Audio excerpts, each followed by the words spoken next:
মুস্তাফিজ দারুণ skilful bowler. তাকে সঠিকভাবে ব্যবহার করতে হবে, তাহলেই তার স্কিল কাজে লাগবে। মুস্তাফিজকে নতুন করে পরীক্ষা করার কিছুই নেই। সে নিজেকে প্রমাণ করেই আইপিএল এর সুযোগ পেয়েছে। এবার মুস্তাফিজকে নিয়ে চেন্নাই বোলিং কোচকে উপদেশ দিলেন চেন্নাইয়ের ফিল্ডিং কোচ রাজীব কুমার। গেল ম্যাচে একেবারে বাজে বোলিং করেছে মুস্তাফিজ। 4 ওভারে দিয়েছেন 51 রান। ম্যাচ হারের পর মুস্তাফিজকে নিয়ে চেন্নাইয়ের প্ল্যান নিয়ে প্রশ্ন তুলেন অনেক সমর্থক। তাদের দাবি ফিজকে ঠিকভাবে ব্যবহার করতে পারেনি চেন্নাই। এবার সেই কথার সাথে তাল মেলালেন চেন্নাই ফিল্ডিং কোচ রাজীব। তিনি বলেন, মুস্তাফিজ স্কিলফুল বোলার, তাকে যাচাই করার কিছুই নেই।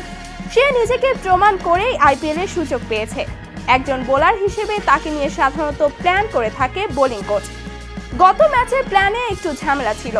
সে স্লোয়ার বল করতে পারেনি, রাইট সাইড থেকে বল করেনি। এছাড়া ফিল্ডারদের থেকে সে সাহায্যও পায়নি। তাকে সঠিক সময় বোলিং করানো উচিত।